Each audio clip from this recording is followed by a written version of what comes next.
Okay, mayong mudto na usab kanatong tanan Luzon, Visayas, Mindanao. Mayong mudto Philippines, may mudto world, mayong mudto universe. Ana na punta manghigala dili nga atong tulumanon sa kahanginan CONA Catechesis on Air. Og ako lang gihapon kini inyong ubos nga alagad Reverendo Padre Edwin Academia Acab. Abi no adlaw na usab karon nga Biyernes, no, pizza 2 na kini sa bulan sa kining Pebrero, no, gisaulog nato karong adlaw mahigala ang Candelaria. Daghang kay nagpabindita karon sa Candelaria mahigala, no. Nya birthday po doon ni ni Monsignor Candelario Katubig. Mo ba Candelario Katubig? Pero mahigala, no, kumusta na mo no puling? Ay, okay na ko kayo, Padre. Wala na ko problema. Ikaw, Mr. Cheng. Okay na ko kayo, Padre, no? Parayo nag-apod kita sa atong ganaban negosyo ba? Very good. Pero padayon usap kita mahigala sa ato ang pagpangalagad ni ining kamuntuhon. Bueno, ato dahil nga timbayaon usap ug maing mudto ang atong talahorong obispo, Bishop Julito B. Cortez, ang atong station manager, si Father Rama Ata, o nga to apong mga kaigsunan din nga nagtrabaho sa DYWC Teleradyo. Ato ang partner sa buhat, no, si Sister Kini Pritchie Umbak, no. Kumusta naman ka Pritch ug si Ading, si Sunny Boy ug ang tanan gyud natong mga kaigsunan din ha, si Elmer, of course, atong mga kaigsunan din ha sa istasyon DYWC, of course, si Father Rama Ata. Kumusta? Abi no mga higala, no, adlaw karon nga Biyernes, pizza 2. So kung saan nakapabindita na ba mo inyoha nga nakapablessing na ba mo sa inyohang mga kandila. Ano? Abi no gamay lang di ay nga pasabot sa ato ang mga tingbaligya kandila. Halabi na si bulan kadaghan kay mamalit kandila din na. Kanang ang inyong ibaligyang kandila, dili ka nang bininditahan ha. Kaya dili man na pwedeng ibaligya ang kandila nga nabinditahan na. Nahala, no, may mudto na kanatong tanan mahigala ari kita sa Vatican News. Matud pa ang Kwarisma, ang atong talahorong Santo Papa nagkanayon, ang Kwarisma panahon sa pagbago o paglingkawas gikan sa kaulipnan sa sala. No, mao kini ang gitudlo usab sa talahorong Santo Papa sa iyaha usab nga mensahe dito sa Vatican. 8 ang patay human nga giatake sa mga armadong mga tao, mga kalalakinhan ng usa ka Pentecostal nga simbahan dito sa Democratic Republic of Congo. No, matud pa ang mao nga simbahan na samtang nagpahigayon sila sa ilang prayer service sa ding niabot kining grupo sa mga armadong lalaki o girakrakan in taon ng simbahan. 8 yun taon ng diha-diha on the spot namatay. Mao kadto mahigala mga balitang simbahan ni ining kamuntuhon o padayon kita sa ato ang mga pagpangalagad. Bueno, ari kita mahigala sa atong Saint of the Day. Adila na to Saint of the Day. Ang atong celebration karong adlaw mahigala. Abino karong adlaw sama sa akong giingon kaganina, gisaulog nato karong adlaw ang kining gitawag natong presentation of Jesus in the temple. Okay, no? So, ang atong Ginoong Jesucristo gipresenta man to siya sa templo. Unya karong adlaw gisaulog nato ang mao nga kapistahan, no? So karong adlaw mo na nga dunay daghang kayo nga nagpa-blessing sa ilahang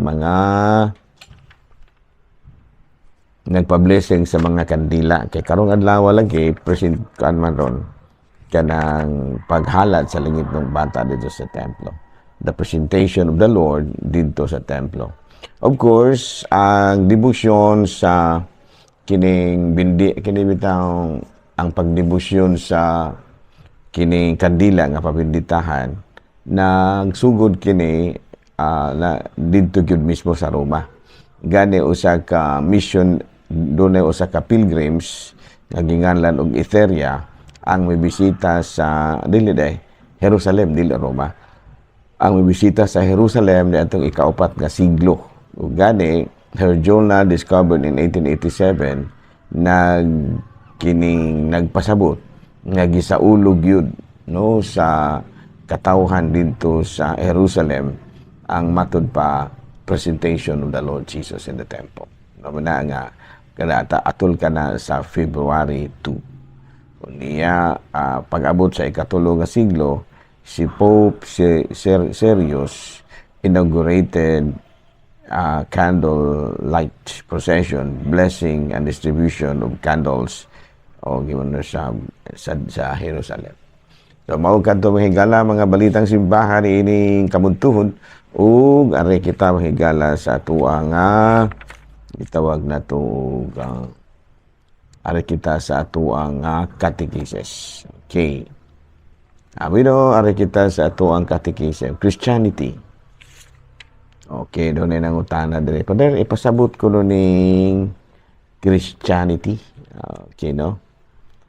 Okay, bueno, Christianity was once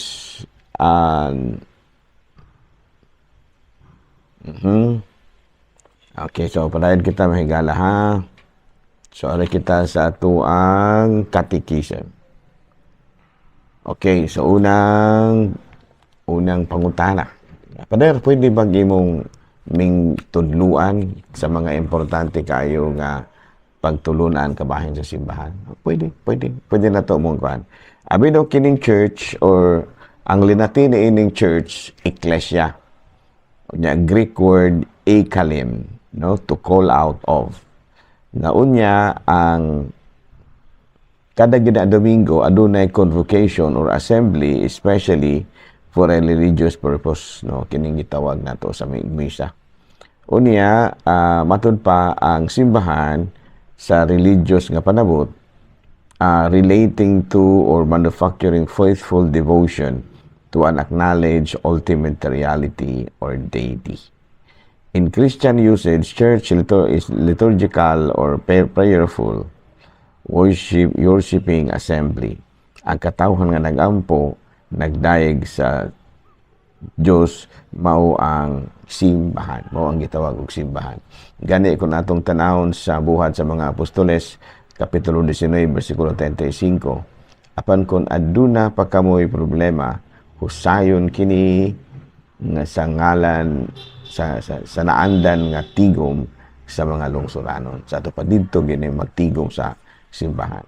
Sa unang sulat ni San Pablo nga sa Corinto kapitulo 14 bersikulo 19, apan panahon sa pagsimba diha sa simbahan, palabihon ko ang pagsultig 5 kapulo nga masabot kaysa pagsultig 1,200,000 ka mga pulong nga wa gyud nasabtan ng mga tao. Sa ato padunag gyud mga panagtigom no sa simbahan. Sa Efeso kapitulo 1 bersikulo 22 hanggang 23, gibutang sa Dios ang tanan ubos sa pagmando ni Kristo ug alang sa simbahan gihimo siyang pangulong o labaw sa tanan. Ang iglesia mao ang lawas ni Kristo, ang kahingpitan nga mao nga naghingpit sa tanang mga butang.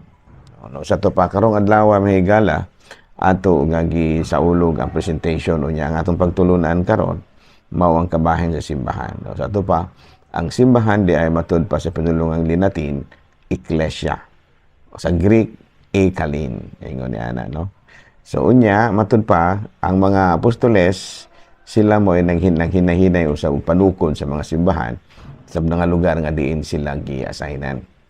Kali sa Efeso, Kapitulo 1, sa unang sulat ni San Pablo nga sa Corinto, Kapitulo 14, versikulo 19, apan sa panahon sa pagsimba diha sa simbahan, palabihon ko ang pagsultig 5 kapulong nga masabtan kaysa pagsultig 5,000 kapulong sa laing pinulungan nga dili masabtan.